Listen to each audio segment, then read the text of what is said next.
wedenga. Amen. Tinotenda Mwari nemukana wawatipa kuti timbodzidza kubva mukati mweshoko rawo, uye tichitenda neukama huri pakati pedu, kuuya kwedu kutozivana kwetiri kuita ikoku, ukama huri kugadzirwa, uye kuronga futi vamwe vanogona kuzotakurawo mutoro wangu, ndichitakurawo futi waniwo wakewo. Ndosaka maplatforms akadai ariko.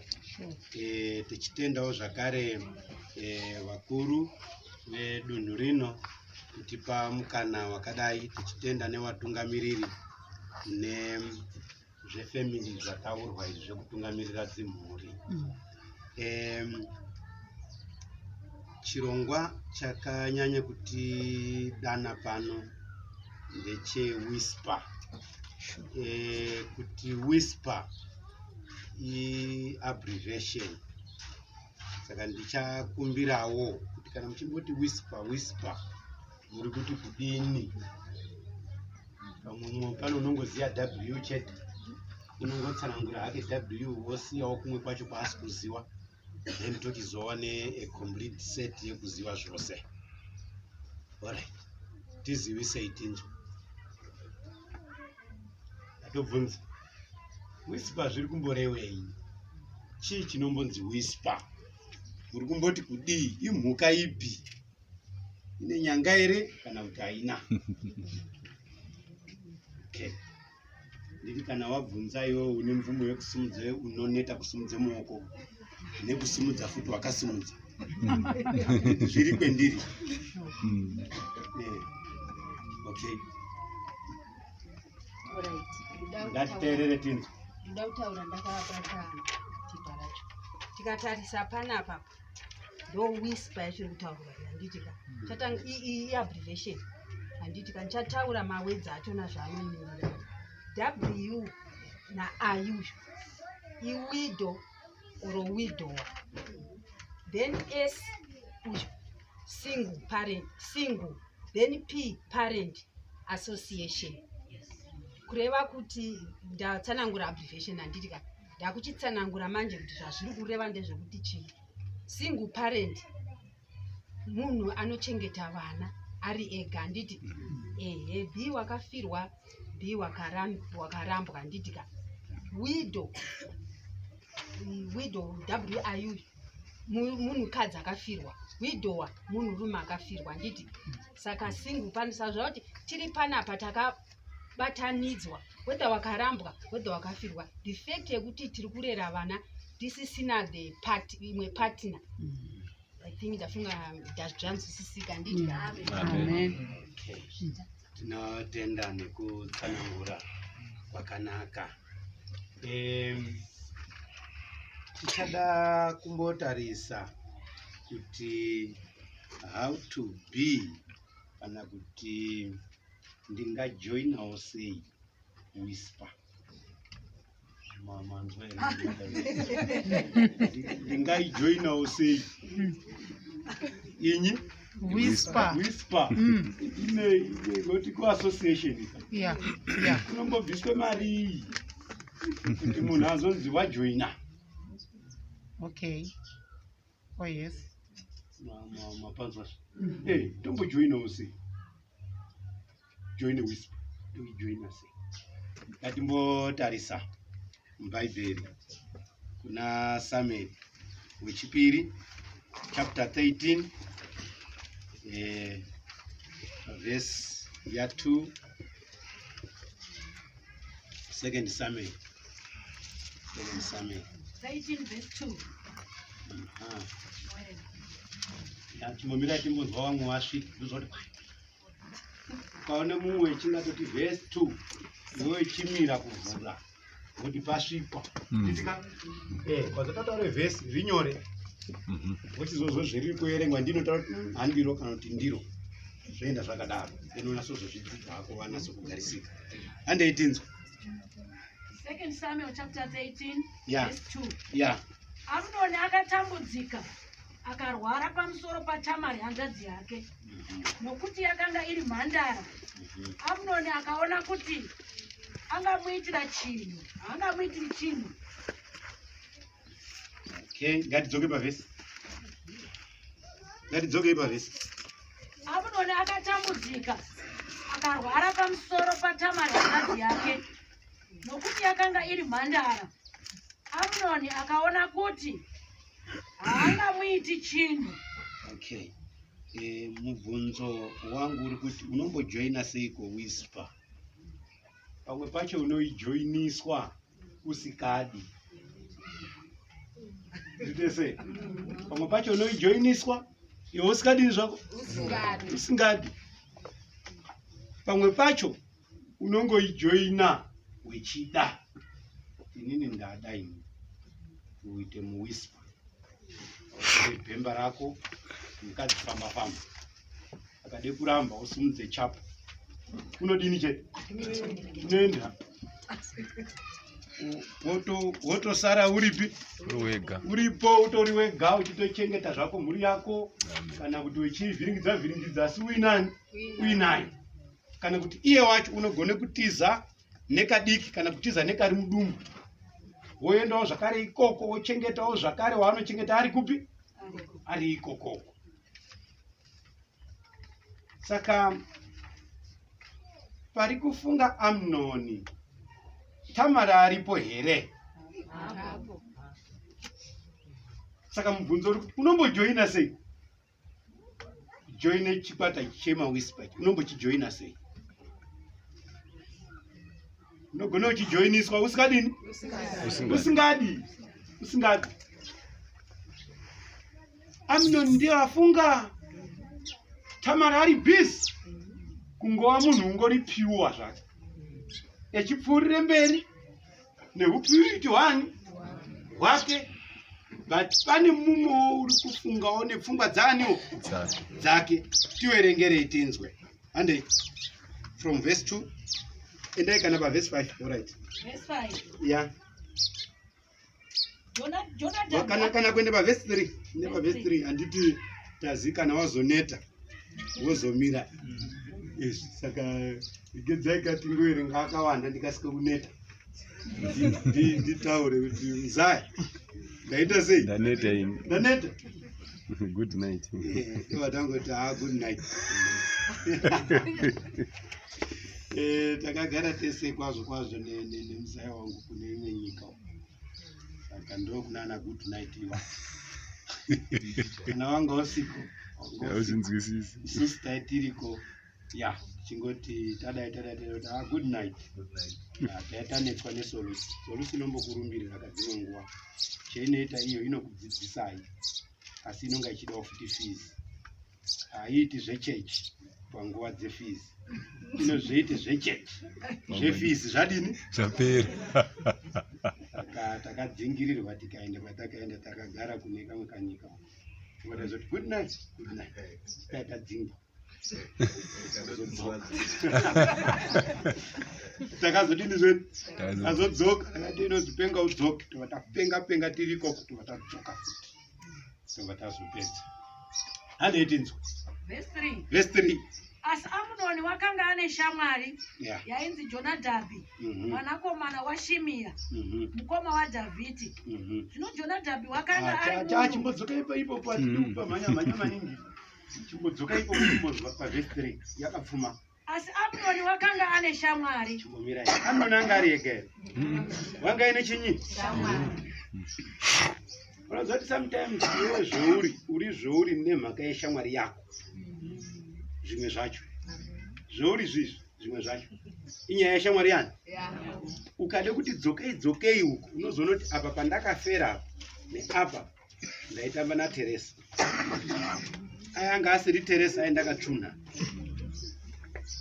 Shamwari inogone kuti uite munhu kwaye kana kusawa munhu chinyi? Kwaye. Ende hazviitiwo futi kuti ungogara futi usina futi chinyi? Shamwari. Saka Amnoni zvanzi wanga ine chinyu? Shamwari.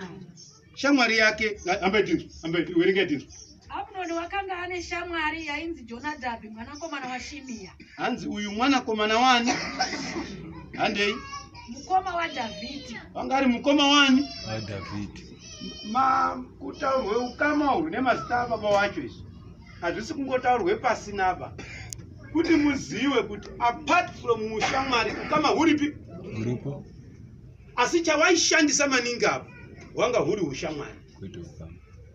Unoziva kana uine hama yako sometimes yakubatsiri chiro kusvikira yaite shamwari.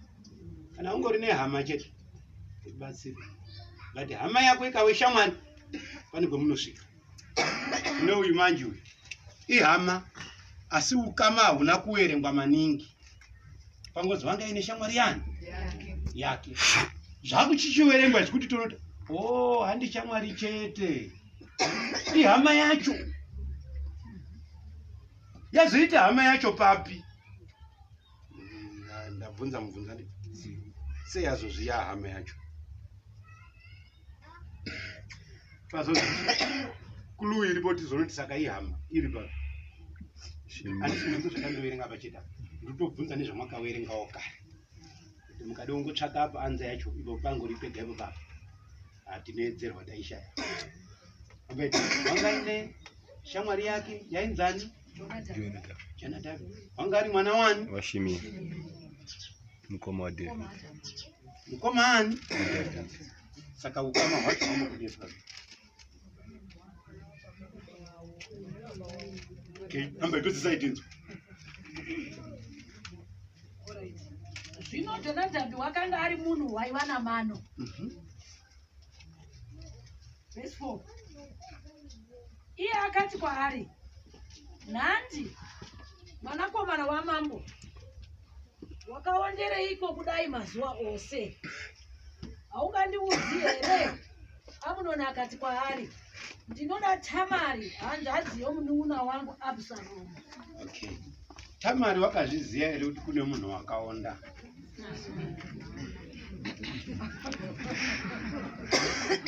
Mozwa here mubvunzo? Tamari wakazviziva here kune munhu wakadini? Wakaonda.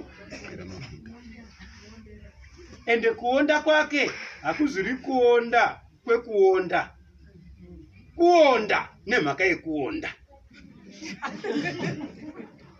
Tiriteseka? Saka pari kunzi nhandi, iwe uri mwana wamambo, muri kumboondei? Muri kuona zvito shamwari yacho? Vhesi yataura kuti muchinda wanga aine mano, wanga aine chinyu, kutaura kuti Amnoni wanga asina mano ba.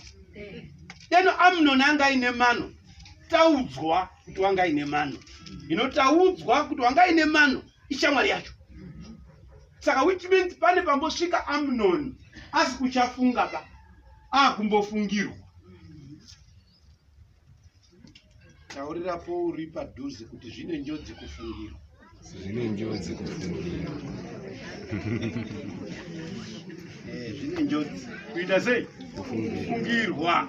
Sezvinonzi wafa kuti no tomuradzika kupi? Iye ataura kuti ndisai pachoro. Tomuradzika kupi? Une plot kunyanga. Musha kubocha. Tomuradzika kupi? Kuploti. Iye ati ba ndode kumusha. Ndokufungira. Ndokuti wadini? Wafa. Saka kune imwe timu inonga zvikuti iyo yadini? Yafa. Yafa. Haafungi, unoita sei? Unofungirwa. Iye wacho hapana dzinokakata, chaanongoita iye kuonda. Apedze kuonda haafungi nekuonda kwake. Akaramba achifunga unotoramba achitoonda maningi kusvikira shamwari yadini? Yauya kobvise kakuondaka. Keikomboiti kamuondereka. Nhandi mwana wamambo, nhandi mwana wamambo, unoondereka. Chii chakunetsa muwisi wamunhu wakatsvinda kudai? Vasikana vosikamba mata. Vasikana. Chii chakunetsa? Chii chakunetsa? Chii chakunetsa? Chii chakudi? Chakunetsa. Akazi nekamwe kamwana kepapolia. kari paMigos Park pepe. Azi ndine mugodhi wemari, azviiti mari, ndine mugodhi wemari, ndototsvaka mari yangu. Ndiko kamwana kamusikana kari kuti ndino mari, nemugodhi weini mari, ndinoitsvaka mari manje manje, ndinonga ndatanayo. Iwewe chako kubvise fees, wabvise fees, dzimwe nguva ukaite kekupa kamwana ndozi yakazoshota mari yenyika.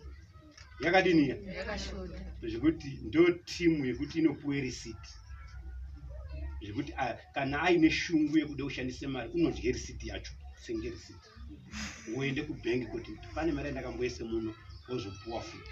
Atombotsenga tsenga imwe yacho. Kune type yakadaro. Kune type yakadini? Yakadaro. Saka pari kunzi Nandi mwana wamambo. Wakamboondei. Ende iye paabvunzwa manje haana kusvisa, haana kuite chimanyika ba.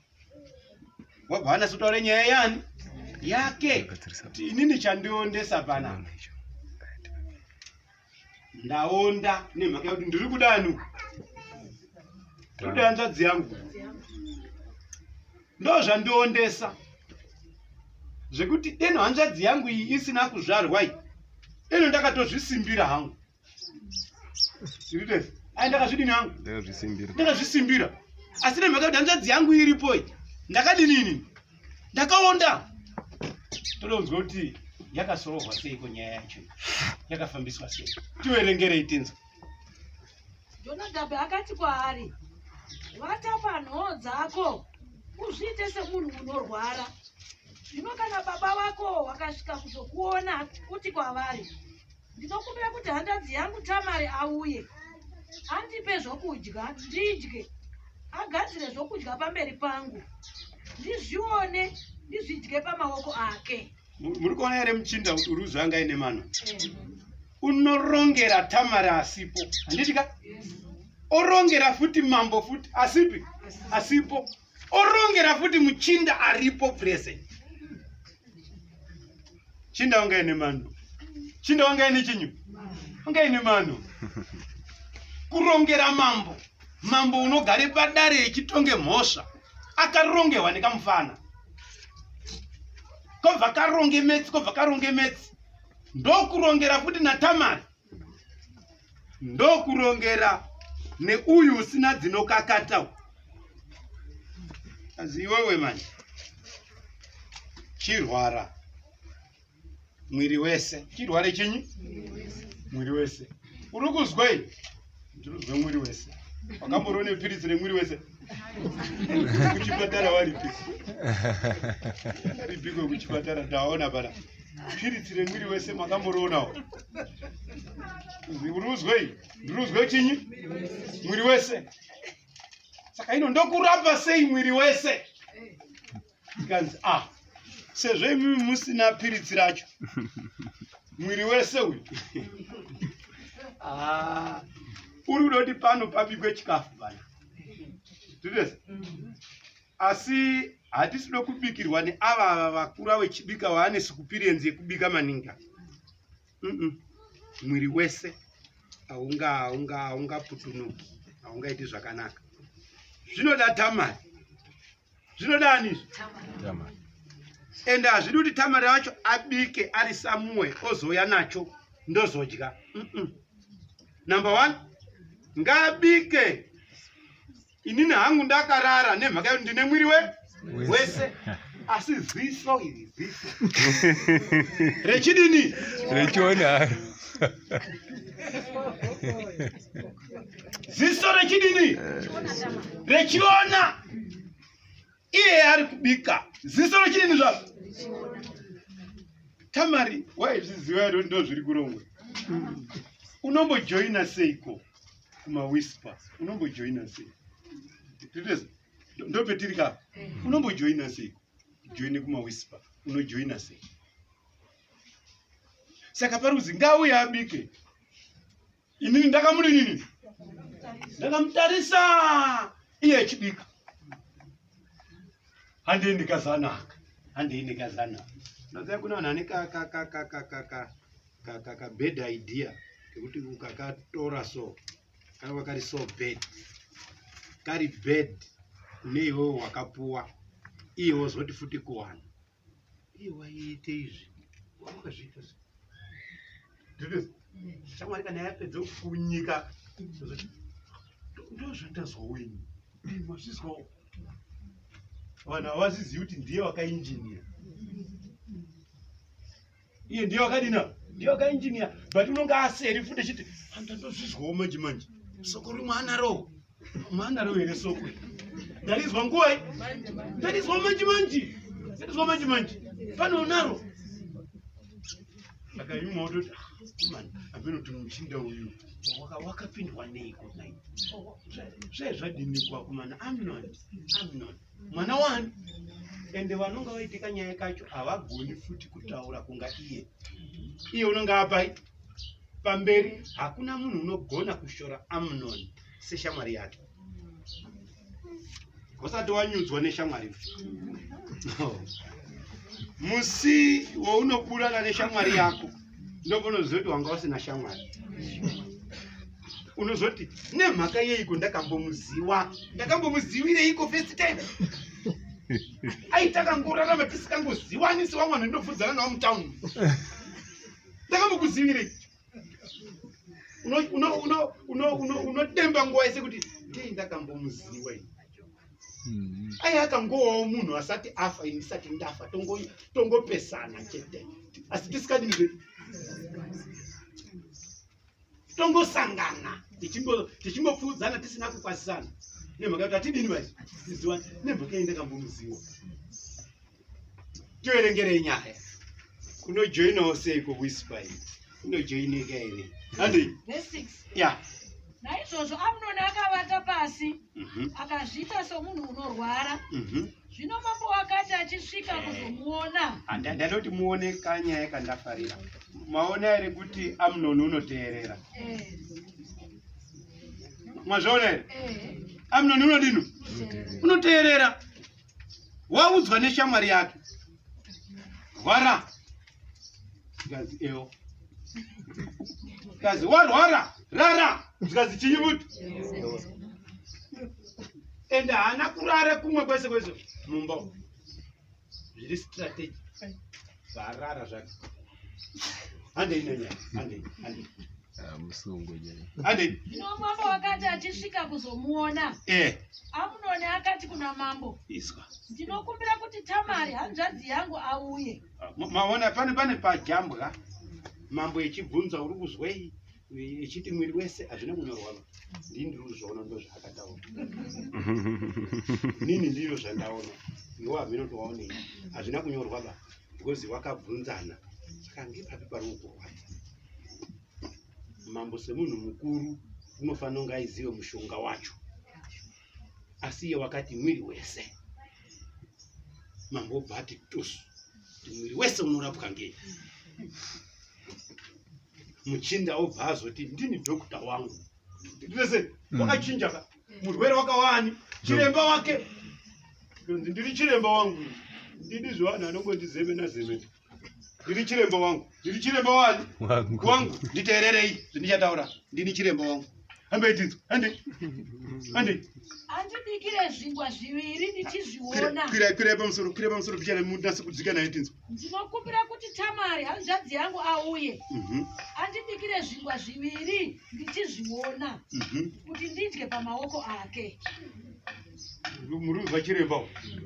Makanzwawo here kamudiro kekurapwa kake. Anditi wayawo kuchipatara vanonyora ara wawo wese ka X kawo kaya. Ndidika. Ndokuti ya treatment. Uchizivi. Ipapo paanyora ara apa akaisa ka X kake apa.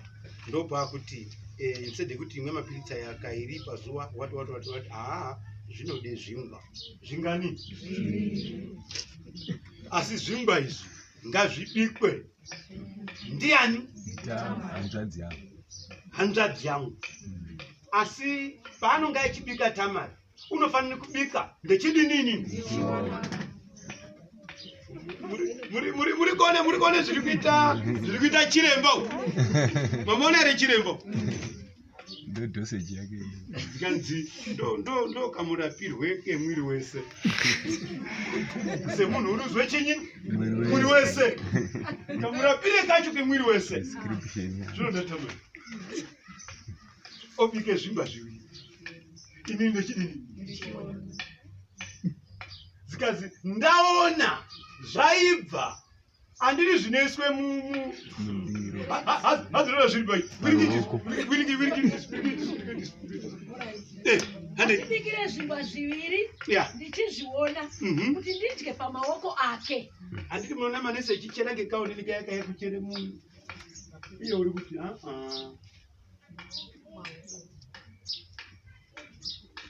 mone ari murwero. Unojoina seiko chikwata chemawesi? Chinombojoinika sei? Unochijoina sei?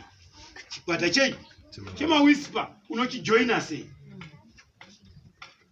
Ndaida kuti muone kuti kune vanhu vazhinji vamwe tiri kungotuka-tuka. Hauziwi kuti kadepartment aka kanojoinwa usikadi. Unokaruka wa mukati mwako iwe usikadi zvako usikadi. Pari kurongwa nyaya iyi. Tamari uripo era? Wadaidzwa here kumeeting? Azingabike. Ndinozoyire muyi. Handei. Verse 8. Yeah. Sorry. 7. Davhidhi akatuma shoko kumusha kuna Tamari akati. Izwa expense. Mwaiona here? Imwe hamusi kunzwa mushe. Patumwe munhu kumanzununu. Patumwe munhu kunyama hoboko. Kunyakasikana kumandarweni. Nyama zizi. Kodaidza Tamari. Kodaidzani? Tamari. Pakatumwe munhu kumusha. Pakatumwe munhu kuyi? Kumusha. Kuti munase kuona kuti pairongwe nyaya iyi. Zviro kwazvo Tamari wanga asipi. Kaziva kuti kuna vamwe vanhu vakabve Samuel, uchida kuoshanda Samuel, wakagadzirwa so wakajoine wispa. Tiri sei? Vechirongerwa ivo vasipi. Izi mwana wangu unonga asikude zvekuroora. Kera titsvake unonga mushandi. Ango mutsvaga kazi tichandosiya tandovharawo to. Tobva taenda wazwa Thomas.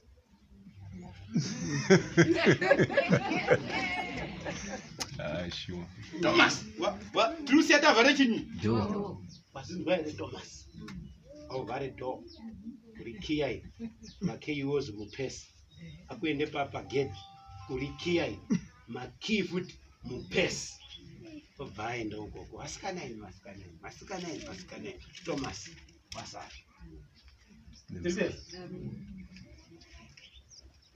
Tiverengere zvedu. Iyi yaThomas ngeyekumba. YaThomas ngeipi? Ngeyekumba haina kuita mukana wekunyohwumo. Ngatimbotsvake yakanyorwa iyi. Davhidhi akatuma shoko kumusha kuna Tamari akati. Enda zvino kumba kwaAmunoni hanzvadzi yako. Ndada kuti munzwe mawara aya. Wedhiology muri kuinzwa here? Panzere ronga uzoenda. Enda rini? Wakapuwe mukana wekufunga here? Unongojoina sei kuwispa? Unoijoina zvino. Unoijoina rini? Zvino. Sina kumbozvirongera. Unongoona wa mukati mwazvo. Enda zvino. Ende mambo kana yachitaura aakumbiri unokomanda. Ndito sei? Wakakumbira ndiAmunoni. Nditika? Amunoni ndiye akakumbira. Asi mambo nyakukumbirwa aakumbiri unokomanda. Ende Tamari haafungi kana iri nyaya yekukomandwa unoekta sezvataurwa. Ndito sei? Nemhaka yekuti baba vati. Vasiri baba mambo wati. Ndito sei? Zvino apa ndi baba vari futani mambo. Option. Saka hauna kaelement kekutombofunga kana baba mambo echingadi ataura. Handei. Enda zvino kumba kwaAmunoni hanzvadzi yako umugadzirire zvokudya. Naizvozvo Tamari akaenda kumba kwehanzvadzi yake Amunoni. Iye akanga avete pasi. Akatora mukanyiwa. Semunhu une mwiri wese hanzi wanga akavate pai pasi ari ega zvake. Munhu wake une mwiri wese. Hambai. Akatora mukanyiwa akaukanya. Akaumba zvingwa achizviona. Ndimbobvunza zvingwa zvingani? Saka munoteerera bai. Munoziva kana tikagumira ipo papa kuti chizopedzesaiwo dzimwe nyaya maakukona kusika mukonere Kenya ngemukono kupedzesa nyaya.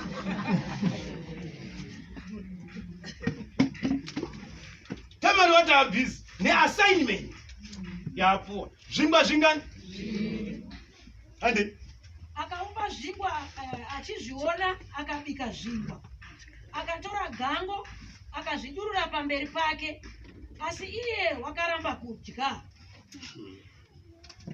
Kaya timbobvunza ndimoti pakuziva chitoti izvi zvadururwa kaizvi wapedza kawawa zvabude mugango nditika wazvidurura apo shasha yakaya here nditaurirei unofanira kuhire pai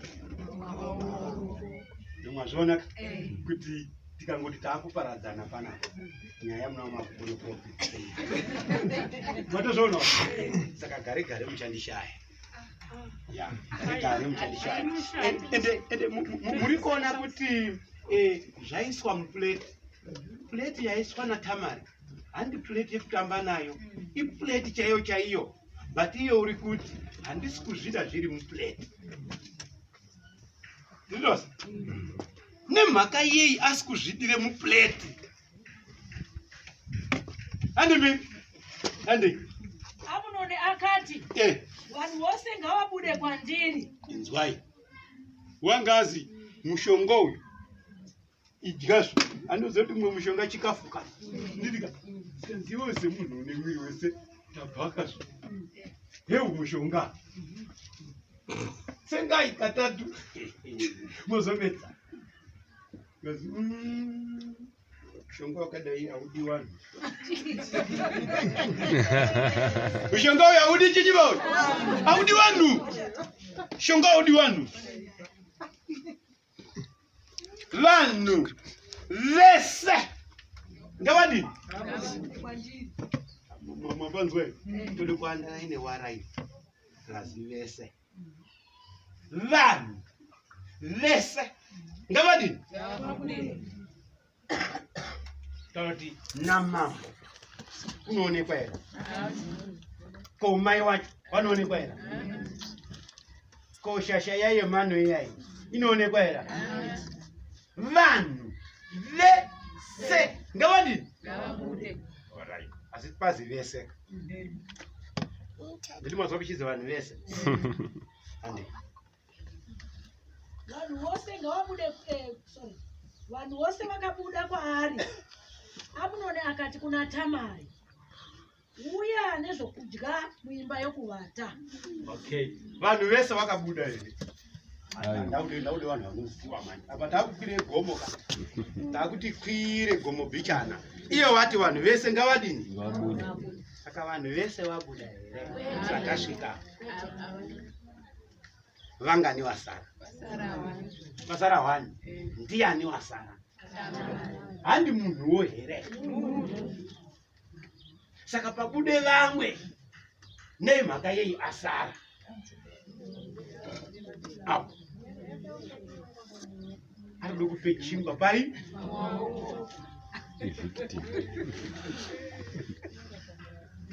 munhu wese ngadini ngabude tiwiringiri munhu wese ngabude kubhowabuda dzikeni nyeti handi Kuti ndidye pamaoko ako. tangirai panozi munhu wese ngabude todzikanayo tisu handi Vanhu vose ngavabude kwandiri. Vanhu vose vakabuda kwaari. handei Amunoni akati kuna Tamari, ya uya nezvokudya muimba yokuvata. alright mirai muri kuona kuti munhu arambe kumwe mapiritsi ake kuoutpatient department.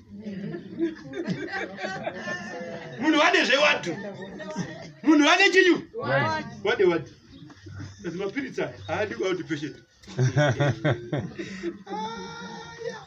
Asi nyaya iri kungoti unojoina seiko Whisper kuassociation, anoti unogone kuijoiniswa usikuda unoidini unoijoiniswa. Nganza handisikuide kuno outpatient kuno yanayo muwadi amene kuti yanga yari wadi B, ndofunga yanga yari imeo wadi B because intensive care hadi uyane zvekudya muimba yokuwata kuti ndidye pamaoko ako. Tamari akatora zvingwa zvaakanga abika akauya nazvo mumba mokuwata maAmunoni hanzvadzi yake. Zvino wakati aswedera pedyo kwaari nazvo, iye akamubata akati kwaari, okay, akadya chingwa upedze kudya chingwa wakunodya munhu. Be careful muWhisper, unodyiwa. Sangoswedera swedera muWhisper, sangoswedera swedera muWhisper. Iwe ndikutaurira sangoswedera swedera unodyiwa iwewe. Ndotengesa hangu zvakati, ndotengesa hangu zvakati, siyawo zvegepi kwaro. Siyawo zvegepi kwaro, taurire mumwoyo iwe siye gepi, siye gepi kwaro. Nemhaka yekuti kune vanonyeba kuti uyai mutitengesere, tiri kuzvida zvemuinazvo. Usikazoti no, hasi kude zvekutengesa vamude nyuwa. Judas. Saka anowirikidza Whisper hunonga uinaho, anohuwedzera kuti hunyanyise. Saka zvadaro uyu wanzi wabatwa akazoita sei? Handei mberi ndoko ndaenda kuzoda. Handei du uya uwate neni hanzvadzi yangu. Handei iye akampindura akati kwete hanzvadzi yangu. Kumbira mambo chinya nokuti chinhu chakadai hachifaniri kuitwa pakati paIsraeri. Usaita chinhu ichi chakaipa. Handei neni ndichaende piko nokunyara kwangu. Kana uriwe uchawa sebenzi pakati paIsraeri. mapoinzesa naizvozvo zvino notaura hako namambo nokuti iwo havangandinyimi iwe. Asi wakaramba kuteerera inzwi rake, akaramba kunzwa mapoints, akaisa simba naye, akamukurira, akavata naye. Handei mberi, handei. Ipapo Amunoni akamuvenga nokuvenga kukuru kwazvo. Alright, akamuda ere Amunoni apedza? Akamudini? Kana angomuvenga chete iye apedza, muWhisper wagadzira.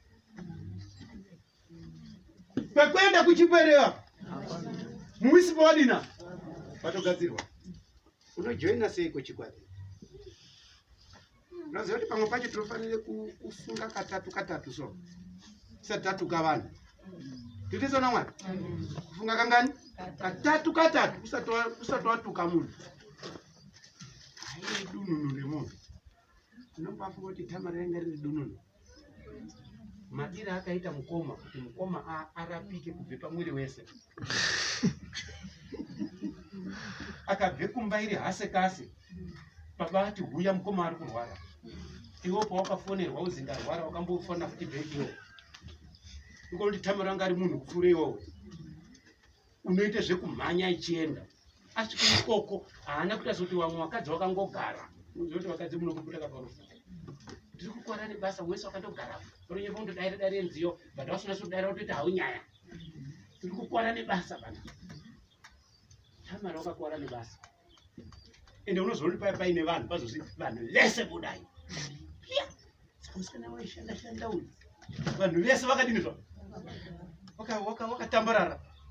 Kazi vese wekutambarara. Taisei. Roi basi. Ndisare neuyu unoshanda.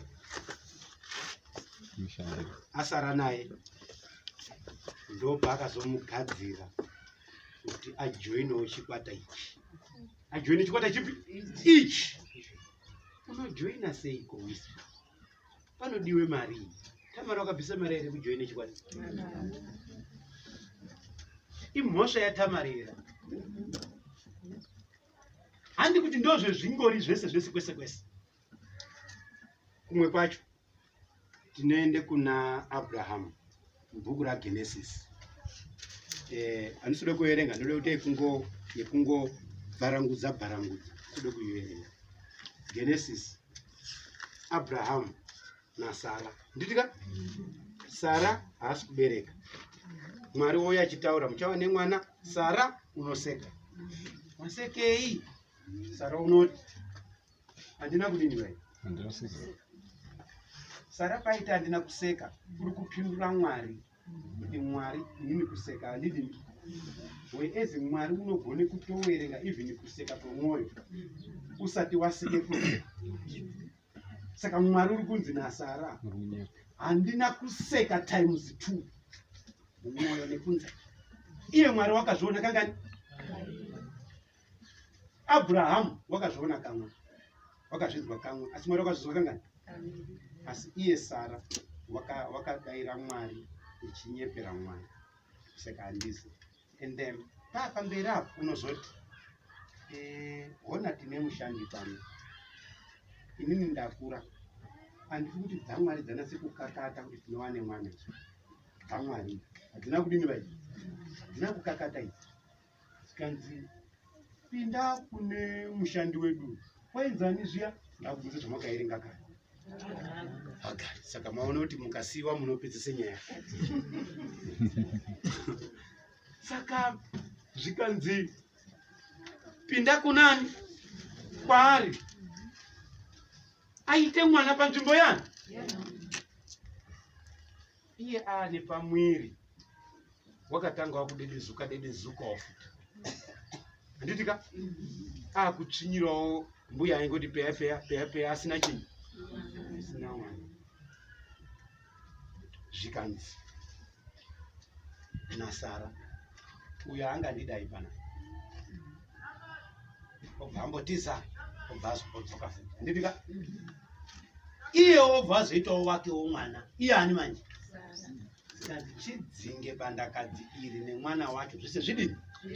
Haangadyi nhaka pamwe chete nemwana wani. Ndo pakadzingwa Agari akaenda. Asi yanga yatawa Wispa.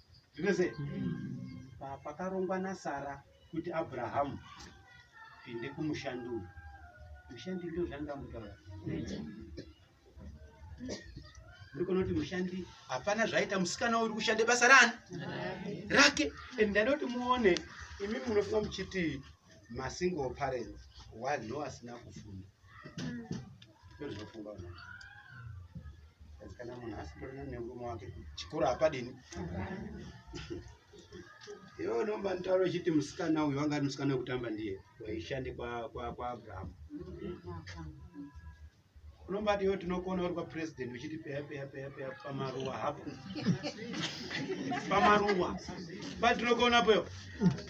Chiti peya uripi? Uri kumaruwa. Tingakone ikoko. Uyu musikana uyu wanga uri kuEgypt. Ndite ndatete mwazvono. Zvakaitwa ndatete. Atete anga akatifundi. Obva aende koshande diaspora. Zvinoiti diaspora kuti zvange kandana kapura chaiko. Obva aende koone basa pangezi. Ngezi Abraham. Ngezani? Abraham. Mukaerengerwe pfuma yake Abraham ndiyo yokuti unoti ade kuvhiringwa. Wakangokomande masoja ake. Dzikai mafuta. Ndipo unoti Abraham wanga toine kutamba ndiyo. Wanga ine army. Yani yake pari kudziswa imwe army uko. Imwe yacho rusara ichindochengeta kuti. Irite sei? Sandoti muone kuti Abrahamu wanga ari munhu mukuru. Kupfuure wakuru wedu. Ngoti wakuru wedu isusu wanonga waine army yehurumende. Nditika? Kwete chibhadhara mari yaniba yake. Zvino uyu Abraham waibhadhara hurumende yake yanga ari iye. ndiye waibhadhare masoja api ake. Hai, ndo paipichishanda atete, ndo paishanda ana atete. Ndinda atete tichanazotsva kuti aimboereiko. Saka atete aya manje ari kushanda diaspora, ndo akazorongerwe dhende manje namedhema. Titese tete wakabva watojoine department yewisdom. Vanga vachizvida here? Toda kumbokutsvagirai pichana. Should be, is it kila tiende kuna Genesis.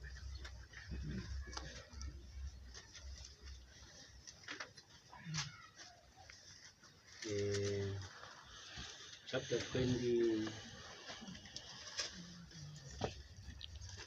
22 or 20.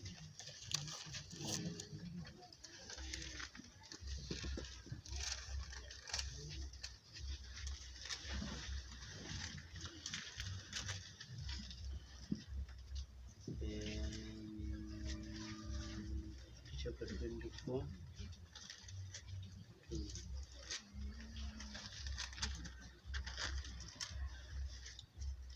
Ruda tizoone papa kudisimiswa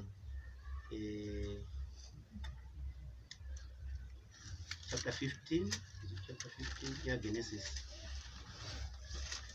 Dismiss one.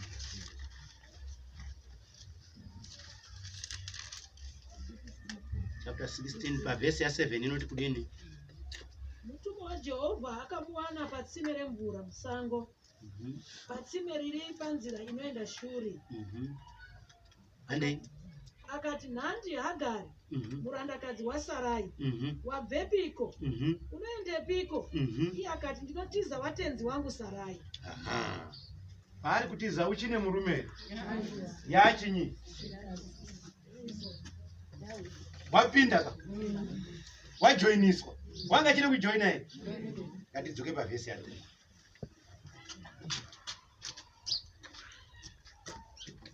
Chapter 16. Ehe. Zvino Sarai mukadzi waAbhurahama wakatora Hagari muIjipita murandakadzi wake. Abhurahama zvino akanga agara makore ane 10 panyika yeKenani. Akamupa Abhurahama murume wake kuti ave mukadzi wake. Mazo zvaita ndiye wapaka dzikani vhesi. Akapinda kuna Hagari, iye akatora mimba. Handiere wazodzingwa pamapadzasa nyakudzinga, handiere wapa. Saka unojoina seiko department iyi remawispa tutose ende mukazoende pamberi manje pane pawakazonzi akuzoenda kwete this first time pane pawakazonzi akuenda 21 verse 9. 21 verse 9. paakazonga akuenda pachapter 21 ndiri kuda verse 9. ndiri kuda verse 14. Verse 14. Chapter 16. Yeah, chapter 21. Chapter 21. Verse 14. Yeah, apa wakudzingwa zvachose. Pepe akadzingwa pepe wakazombodzoka.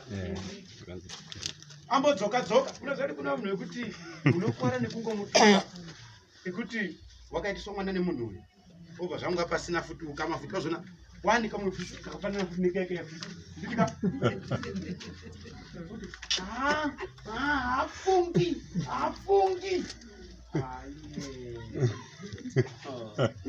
Ndozvo munofunga kuti munhu adini ba akaenda Hagari haana kuzombodzoka Adzoka. asi wanga atomboenda nditika kazidzoka obva adini unofunga kuti ai pakati kuite imwe mimba yanga isikaiti ba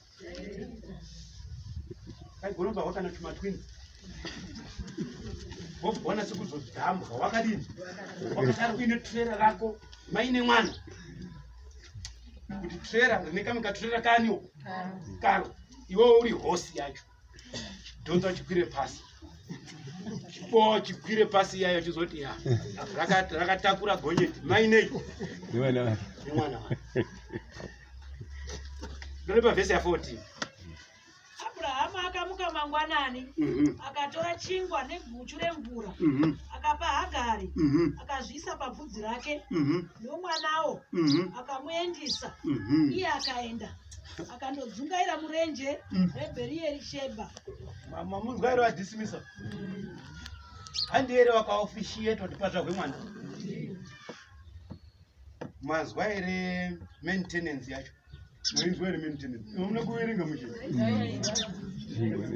ndebe maintenance ndosaka ndichinotokusiyai ndebakati munonga manzwa ndozwe maintenance Abhurahamu akamuka mangwanani akatora chingwa neguchu remvura akapa Hagari. pane chakadarika ipopo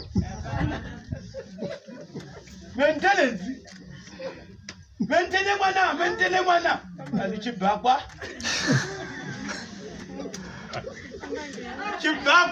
chibhakwa Abraham ndibaba zvaanotitangira wapedza chibhakwa chake obvati kaguchuka Nemvura. kazimai fambai oipazimai ndikuone muchitasa kuti kumashure fambai peya bote wakatakure chinyi Bakwa. chibhakwa chimukodzambana chimondikwi chimubhakwiro zikanzi icho nekadendekei kemvura ndapedza newe maintenance famboini ngawaenda ndoba nenyaya yemaintenance ndamangara munhu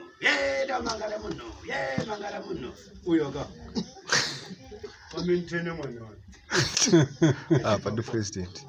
Apa the president. Even the president. ende kwawaendeswa kuzoti wakaendekwa nawo Nemvura. ndio mwakatanga kodini murenje mwemwe yati wakadzungaira zvichitaure kuti chibhakwa chaidini dzike ninye 15. ande Mvura yeguchu yakati yapera inzwa maintenance yadini mvura yeguchu yadini akakanda mwana pasi munyasi megwenzi. chingwa chambotaurwa nezvacho Apa zi. ndo chachatange kudini Kura. zvine kunyorwa ba saka ndichikupa ndo kakira sakari kukona ndo sachinokusiya anditi mimi matozvoona kuti chingwa chapera rini wakamboramba ambori nini Neguchu.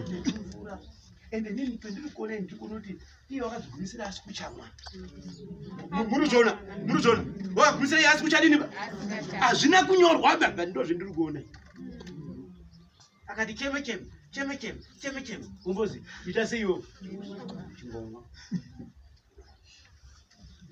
ende wanga akura akamuchinda handi kamwana kakari kumusana ba parozwa inyaya handiti Iye akandogara pasi kwirai pamusoro kwirai mvura yeguchu yakati yapera yes akakanda mwana pasi munyasi megwenzi. mamuzopa akandwa ndopane baby dumping nga baby dumping mwaiona vaizorasirei mwana eka ziye zvekutaura munhu wadhisimiswa nekamubhakwa nekachigubhu kei kemvura iye akati ino mwana wofa ndakatarisa here pakumukande pai pagwenza kande pagwenzi ipapo ende paakande pagwenzi manje handi kuti iye waende kure maningi wati handidi kuti mwana wacho afe ndakamutarisa kudai ndiripo ndiri kurwadziwa uyu mwana wangu asi uchi kurwadziwa ndiye ndibaba wacho watidhisimisa ndidesa hatina kupuwe kana kadhongi baba vangu akapfuma ka haana kupuwe chimwe chinhu kunze kwechibhakwa nemvura kuti iwawo una value iwe aiwa utombonena ndaikupe kadhongi kadoko zvino chingofamba wega musango imomo mvura yapera chingwa chapera iye wakonodini ndodini asi mwana agare pagwenza gare paya pagwenza iye ndokogara uko vhesi inobva yati nhambo inonga musewe kana wachidini uchikana uringetidzwa iye akandogara pasi pakatarisana naye nhambwe inenge ingasvika museve kana woposhwa nokuti wakati ndege kuona hangu mwana mira timbozoti mamitazi mangani iwe muzukuru mutatu ndiwe wakakurire payapa taura kuti unonga wakanda sei kubva pamugodhi uyako pamba penyu payapa tiri pamugodhi payapa mamitazi mangani musee kana waenda mhina kana kuti munyunguma wadini kana dzvinho painozi dzvinho kuti tsve nditi unonga chipinda tipa pamusiva wakamuita kudai kumugaidha kuti unange mamitazi mangani ngoti tikangoti musewe hapana zvatataura zvinotaurika tiri uko hanzi almost 200 meters maendo kwawakagara tasi mwana wani wawo kuti uyo unenge achikumbopakanyika kunga ari kupakanyika asi wainge ukati cheme umbotarisa kuti uri sei nditika hazvina kunyorwaba nini ndo zvendiri kuona werengei dzidzo werengei akagara pakatarisana naye akachema kwazvo mirai muri kuvaire munhu uri kudinu paari kuchema apa uri kuti inini ndendakaende kubasa murume uyu handina kumbomuda ini haana kumbondipfimbawo ndimedhemu ndimai wakati ndiye wandatokupa wakatikira mumba unofunga sara wakakiye dhoche hazvina kunyorwa funga kwangu sara hande munhu wekureka vanofanana nawo nemwimiso kungova munhu wechechi vanhu vakaite wechechi satrust because sara wainga andori wechechi mazwa sara wanga uri munhu wechechi ndio wakaronge dhende aimimi wechechi ndikutrustiva wechechi maka kuti zvakaitwa ndisara ndofunga wakakiye dhoo akiya obva aise guyo vaenda nguva inofunga makuyo aishanda maningi ndozvendiri kufunga kwangu chete vangasunga akuise guyo kuti kana wakude kudai hausundiva sara wadini akiya guyo tsve kusvikira iye azobvise guyo ndoti muzobudemo mudiva zvaita here baba chibvunza pamundo zvaita here baba ndisara hazvina kunyorwa pakufunga kwangu asi apedze nyaya idzi ndiye waakudzinga futi uyu handiti mimi taitimbori tese panyaya yepamusoro apa kuti Amnoni apedza mawengere akaita Tamari yatawispa but waweru kwekwena Tamari uchina kwetu uyu wafuti mumwe unojoina sei kuboka remawispa unorijoina usikadi tirisono mwari uyu wapuwe chibhakwa nekai chiri kumuchemedza kuziwe vashandi vari kudya vasari kumba vashandi kuziwe mombe dzisina vekutsika nekuwanda kwadzo but iye wapuwe chibhakwa chete ndinesi chekuti ukada kugara nacho kwengu yakati rebei chinoshisha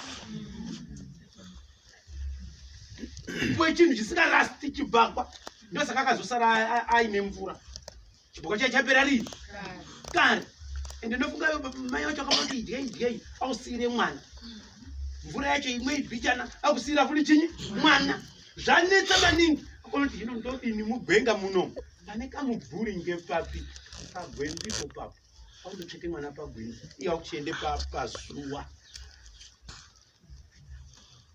kuti zvechechi yeso zvekuende pazuva zviitisa iwe wakaende pazuva chaiko chaiko asi chitarisati mwana wani wake kudai dzikaine nyaya Mwari akanzwa inzwi romukomana mutumwa waMwari akadanidzira kuna Hagari ari kudenga akati kwaari mhanyazvi dzokeizvi dzokei Mwari wakati akagara pakatarisana naye akachema kwazvo. Mwari akanzwa inzwi romukomana. Mirai, ngatimboende muchikoro. Inzwi razikwa ngerani. Mwana uri pabvunzi. Mai 200 meters wari kuchema. Wanzwika ndiani?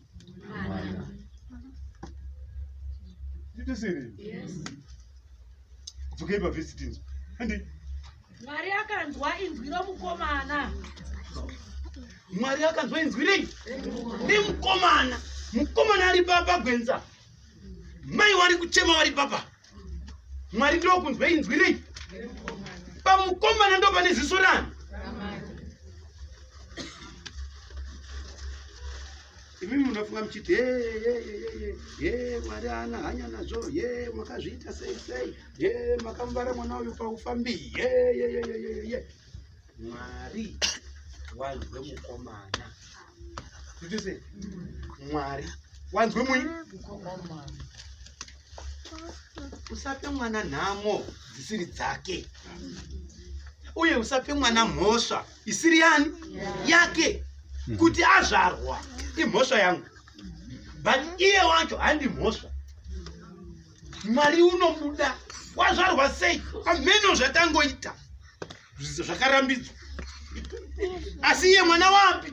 Wapo, but zvataita hazvidiwi, zvakarambidzwa, asi mwana wapi? Savhiringidze mwana kana apo.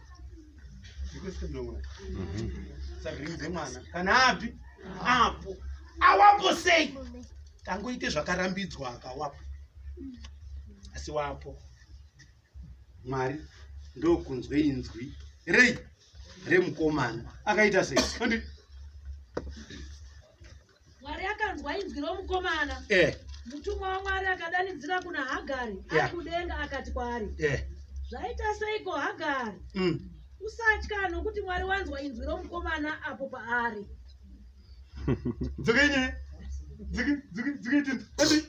Mwari akanzwa inzwi romukomana. Mutumwa waMwari akadanidzira kuna Hagari ari kudenga akati kwaari. Zvaita seiko Hagari?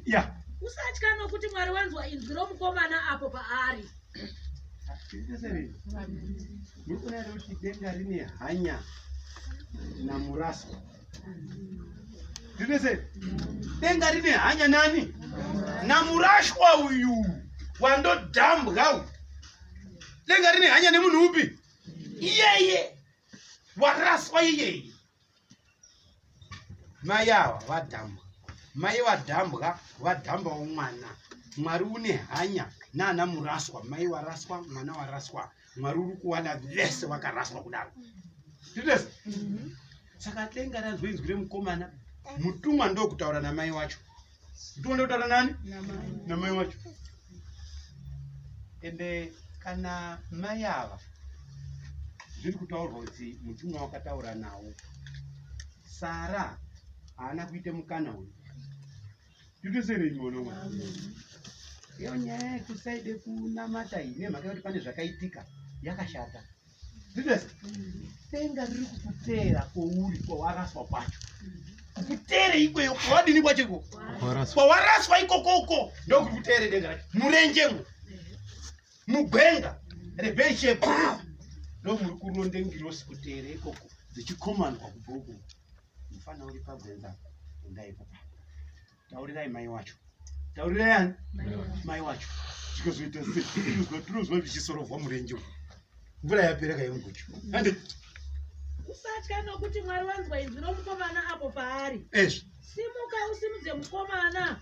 Ubate noruoko rwako. Nokuti ndichamuita rudzi rukuru. Mirai. Ndode kunzwa Elda Charuma. Endai pavhesi wereketi tinzwe zvotaura. Dzokai. Simuka usimudze mukomana. Mirai makadaro. Iwewe simuka. Mapanzwa era? Muwispa. Ita sei? Simuka. Ime mukasai kuzvinzwa izvi. Munonga marasika. Ita sei iwewe? Simuka. Wasimuka. Woita sei? Handi.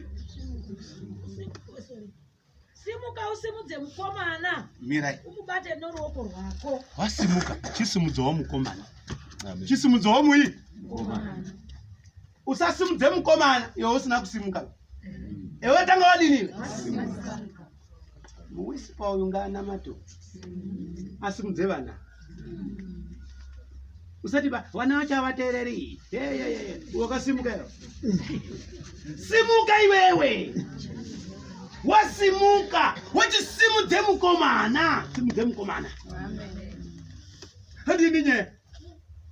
Wedu unongari kutapirwa kadini. Andi tinzwe. Unodisipa sabu. Simuka usimudze mukomana. Umubate neruoko rwako. Bate neruoko. Nokuti ndichamuita rudzi rukuru. Mire. Ndiani rutorinye. Ndi Mwari. Takandoraswa isuso. Munotaurisa mai. Munotaurisa. Chamuita rudzi ruyu. Uri kudaro ndiani? Watere kurenje kwaraswe chinyi? Vanhu. Vakuwe chibhakwa vaya. Denga rakutere kuchibhakwa kupi? Renyi. Kuchibhakwa ikoko denga rinodini? Notera. Handi, pedzenye. Ipapo Mwari akasvinudza meso ake. Akasvinudza meso ake. Akaona tsime remvura. Ehesho. Akaenda akazadza tsime remvura. Amirai. Mukona kuti panga achichema ari. Ndobva paine tsime. Ndinese. Panga ari kuridze simhere rake. Tsime ranga riri bva. Zikanzi Mwari waka specialize kare munyaya dzekusorova matambudziko. Saka chaakandoita basi kundosvinudza. Paakasvinudzwa kudai wakaone chinyi? Mugodzi imomo muine tsime. Mwemuri kuchema muri baba. Pasaidi baba pane tsime. Vatoshatadze kuona ngemisoni. Totesana Mwari. Amen. Akamusvinudza akaone tsime. Akaone chinyi? Tsime. Ndokutotanga hake kuchichi. Ichiri yemuguchu. Ichiri yemuguchu ere. Mwari manje wazope tsime. Abraham guchu. Saka unodani iwe Abrahamu kana Mwari? Yo muwisipa iwewe. Zvikonekite kutsimezve. Madila ako ekapu. Ndakabate nini yangu. Ndakabate. Wewe. Tikwanire. Emuwisipa unokwana. Tidesi. Taimira ndakabata. Guchuro. Vrem guchino dini. Nopera. Zvikonekite kumuridzi wetsime. Muridzi wetsime. Unoti kana woonwa apana zvaanokubvunza. Tidesi. Kana wodzadze guchu aabvunzi. Ndesere namai. Amen. Unojoina seiko? Unongojoina usikadi kujoina. Nasho. Usikadi kujoina unoita sei? Nojoina. Unongojoina. Ngatimbotarisawo kumwe kujoina kwechirungu. Tanyanya kujoina tiri kuvanhu vechikadzi chete. Hambai kuNew Testament mubhuku raRuka. Handei mubhuku raRuka.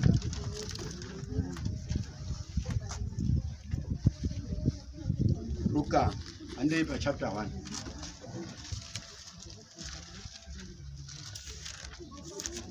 Ruka chapter 1. Kana kuti tisati taende pana Ruka tumbere pana 2 Samuel chapter 20. 2 Samuel chapter 20 verse 3. Verse 3. Second Samuel chapter 20 verse 3. Ndadoti muone apa petiri kwenda apa. Ndiri kwenda ndomacho mucharamba muchitsvaka ini. Apa tiri kwende pavanhu vakarohwa nemurume wavo. Vakarohwa nemurume chini? Vamwe vacho vairohwe pamurume iyeyo vechiziva, vamwe vacho mukusadini? Vasaziva. Ndakafirwa. Ndakadini nini? Ndakafirwa ini. Ine ndikauta kuti ndakafirwa, mukadzi wacho ndakamuwedza kushurugu.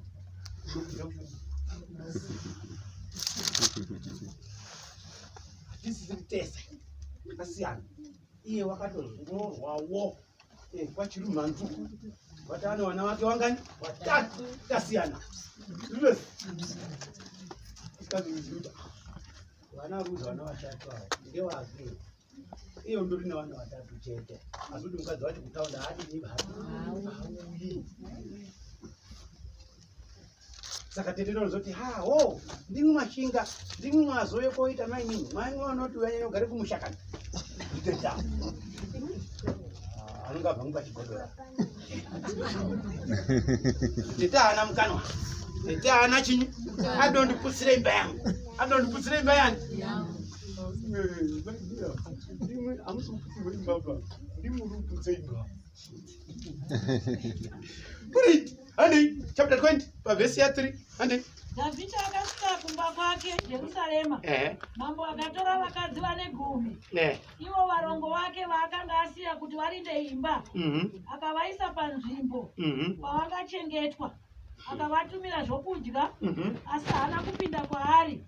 Naizvozvo vakapfigirwa kusvikira pazuva rokufa kwavo, vakagara seshirikadzi. Mwaiona vere iwe nyaya. Unojoina sei? Unojoina vandozi handichazvi. Na is. Ewe chiti amurume ndaye ndichikumuda. Maintenance ndokupai. Ndimuboneka maintenance kuti kakarongeka. Kakasiyana nekechipa kwakaya. Saka ukaone maintenance uri hazifanani. Wangu inini uri kuunza zvakadai ukati wako uchazviunza umwe ngowechibva kwakati asi mumwe unoti zvemunoda zvinani ndinodini semuchinda mwaka nedzimba mwaka nei nedzimba tichigara yapo handichauyiba kumba ikoko mwakugara mwe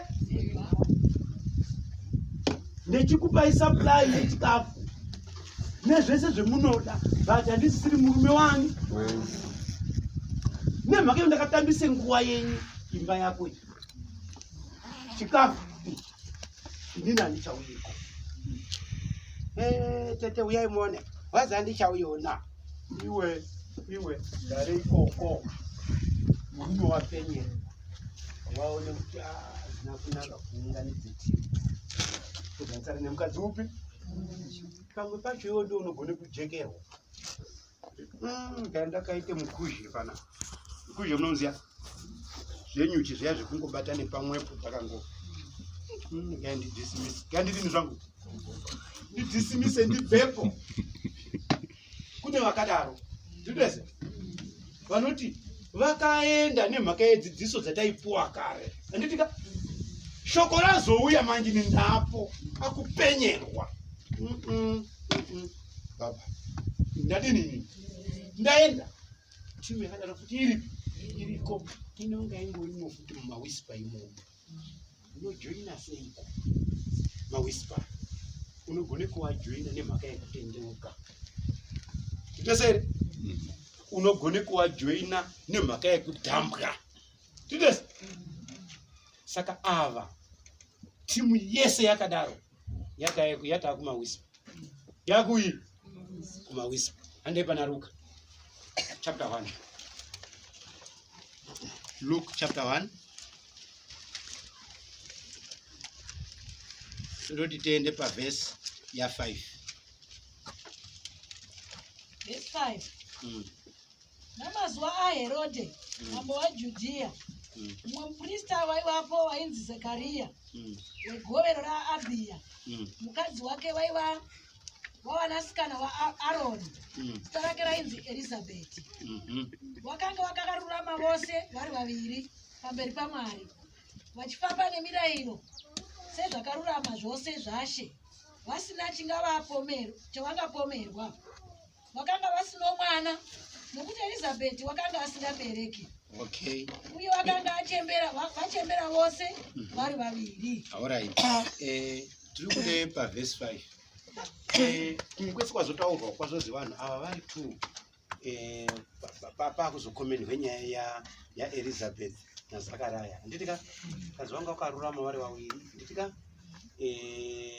vechitya Mwari handitika vechiteedza mitemo yose yaMwari asi vakanga vasina mwana handitika kazirizi nekushaya mwana nyaya yekuti Elizabeth ndiye anga asikabereki asi hatina kuona panzi Zakaraya wakatora umwe mukadzi mapabata. Zakaraya haana kusiyana naAbhurahamu tutesi kuwa vari mumuchato asi mwana usipi asipo. Zakaraya haana kude kumboti saka ndodini ndinogara ndiye wandakapuwa saka ndakugara.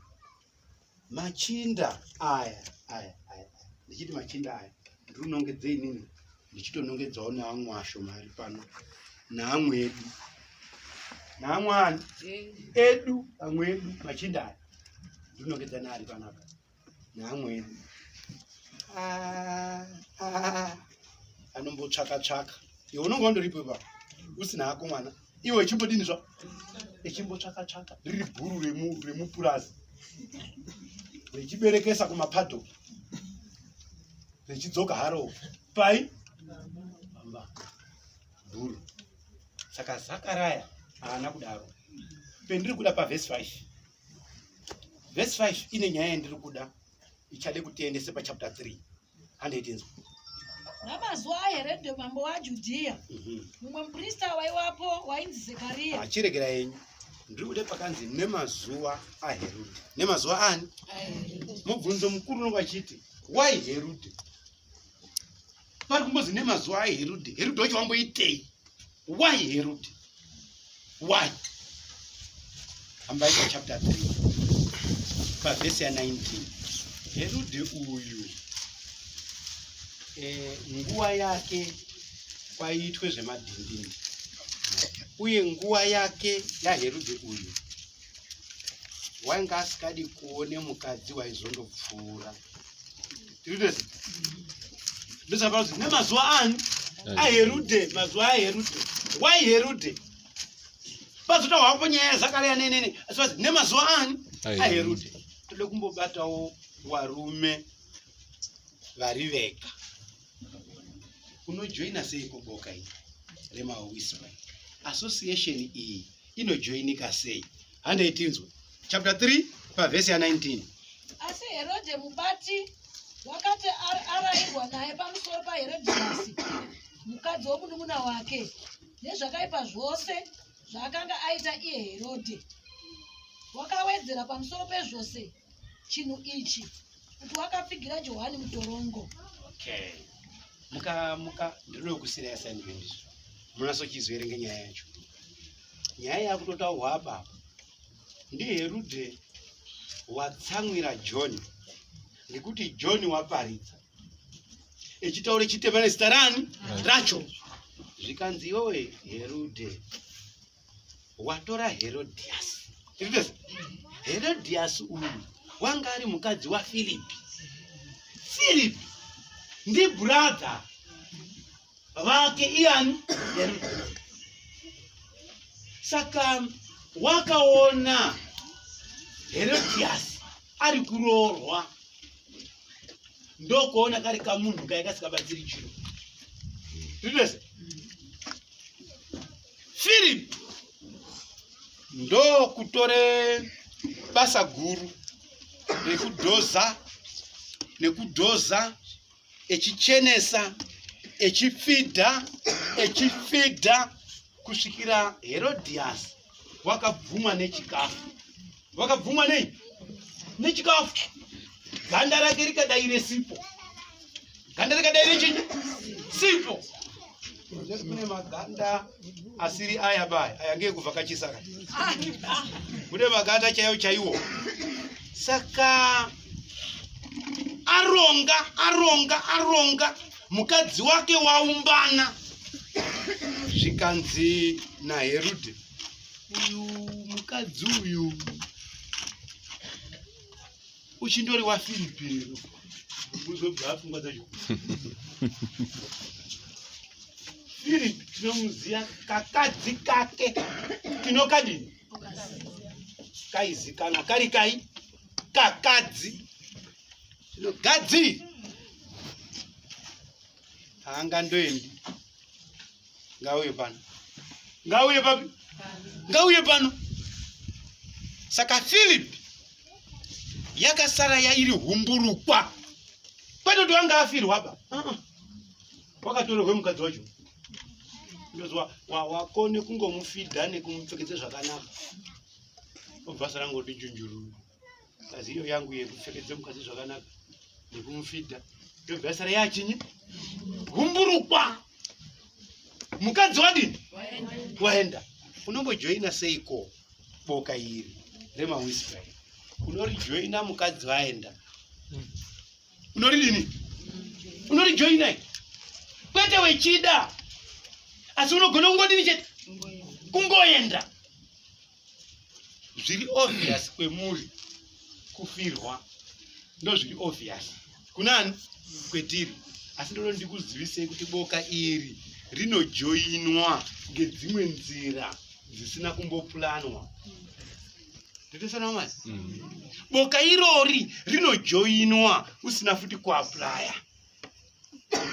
Titos pamwe pacho ukaenda mubhuku raGenesis umwe muchinda wakanamata Mwari ndokuda Mwari ndokuda Mwari ndokufunga nezvaMwari ari kugadheni echifunga Mwari ari pamba echifunga Mwari ari munzira kuende kudhibhe echifunga Mwari. Mwari akati muchinda wanyanya ufunge inini uri kunetswa pasa kana ndimutore mwamuzi yake ndinoki atorwa mukadzi wacho akajoine boka remaWhisper. Murume wacho anga pane changa akanganisa kungowa devoted. Mwari obva atomutora amutora mukadzi waInoki wakajoine Whisper.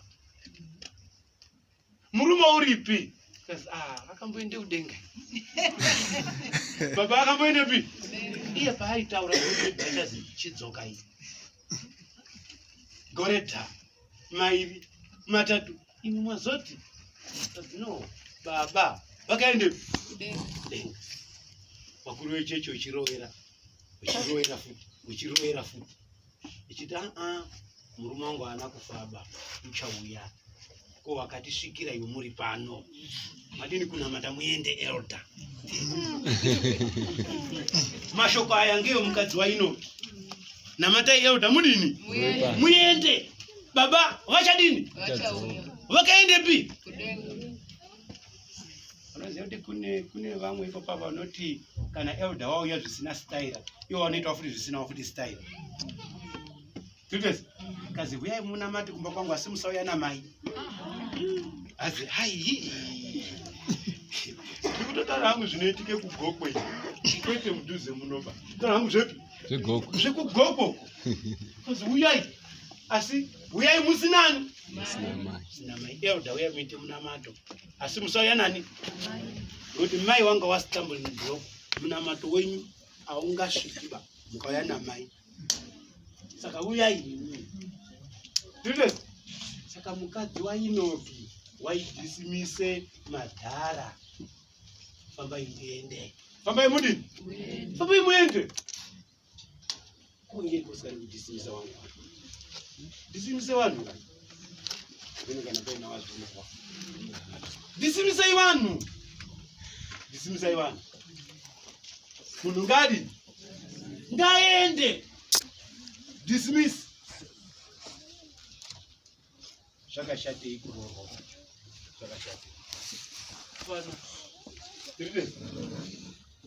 si patabata ndepekungoti unojoina sei Whisper unoijoina sei Whisper.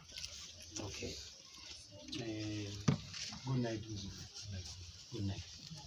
Sasa nombo mwanzako nochimiraka taise koma ndaise full stop kapanyika mubvunzo bvunzaizva maona akakujoina kweWhisper hatina kutaura zvesa asi munhu unongojoine Whisper from any direction uye usanditukaba nezvakaitike kwenyika ndiveze usanditukaba ndatouyawo asi usanditukaba ndauya zvakaitika zvakadini zvakaitika Asi ndadini? Ndauya. Ore, ndaimbomire zvemubvunzo. Pane era rudo kumbowedzerawo zvimwe tawo.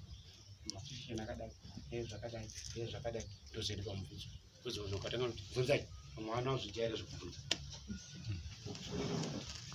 Taurai kuti akadzinga wanyarare mukerere. Vanobvunza kumaokunda wawo. Pera naye. Mubvunzo. Kuwedzera wari. Ndashaya. Ndashaya rudo kuwedzera. Ndashaya nemubvunzo. Sakati kana zvakadaro katinoise taurai iyewe. Alright, ndaudzokera papfungwa yaHagai nemwana. Mai Mwari anoti kuna Hagai simuka wosimudzache mwana ndichamuita rudzi rukuru. Regai timbozviapply mukati meupenyu. Mai mapinda musituation iyi mukasasimuka, mukasasimudza mwana, maplans aMwari pamwana anogona kusabuda nemhaka yekuti mwana haana kusimuka. Saka Mwari vanotanga kuti simukai mai, simudzai mwana. Mamusimudza ndichamuita rudzi rukuru. Saka vamwe vanogona kutongosiya mwana asina kusimuka. Zvinhu zvaakarongegwa naMwari muupenyu hazvibudi nemhaka yekuti mai havana kumusimudza. Saka zvakakosha tapinda mukati masituations iwayaya. Ngatitomirai takasimba titosimuka. Wotosimudza nemwana wacho. Mwari ufulfill maplans ake ese pamwana nekuda kwekuti mai masimuka mukasimudza mwana. Akawanikwa naMwari ari panzvimbo. Usanyanye kuwa nezvakawanda. Zvishoma izvozvo mupe mwana wacho. Anogona kuti mwana wakatsvete pagwenzapo. Ndiye wakapedzese mvura yanga iri muguta. Waizviziva kuti mvura ndinazosara ndakumwa ini. Mai wangu wanga wachindida zvekuti zvotaiti inazvo. Mai waite the best yekundipa mvura yekuti ndimwe. Zvitese? Saka zvishoma izvozvo mwana unenge achiona. Ende maovhatikira anozoita ipo papo denga richijambise makirasi acho. Denga rinojambisa rega. Wam. Kuna wapa. Zvitese? Wakutoti hambai tonamatire wasungu. Hambai tonamatire wai. Wasungwa wacho manje. Wana baba walipo, wamwe walipo. Mai wacho ndiko chane ndichasvika pa. BP yangu yakadini? Yakwira. Serious? So no very good like I want a BP ya. Because the BP yacho ndiye wana. Iwo wacho hauna ba. Rotori naro handi rako bangere chinyi. Mwana wacho but I don't care. Iyo wacho mwana wacho aana ba. Ndina mai wake. Mwana hana BP bo. Ko mutesta. Ana wakapa mai. The BP ni mwana. Saka ndafarire pfungwa yekuti do your best. Denga pamberi rinosvitse mwana iye. Ende kana iye akuzoita support back.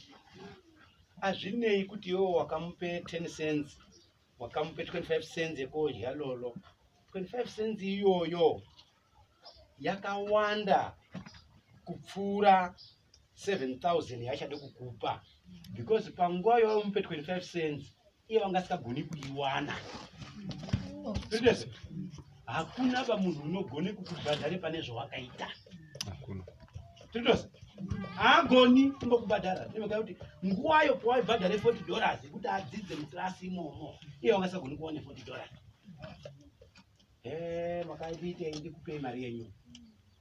Iwe kuna mari ichaenzana neyandakabvisa. Zvitese? Hakuna. Kuna iyo yakawanda. Fure 90,000. $40 yangu yakawanda. Because ayanga isiri 40, 90 wangu wasikasviki. Saka ndi 40 wangu ndio wakusutse 90. Saka 90 yonge yangu. Iwo haunaba. Saka ngatiite zvepadongo pacho ipapo. Kuvana vanu vedu. Okay. Takusiya zviri pa full stop iyi.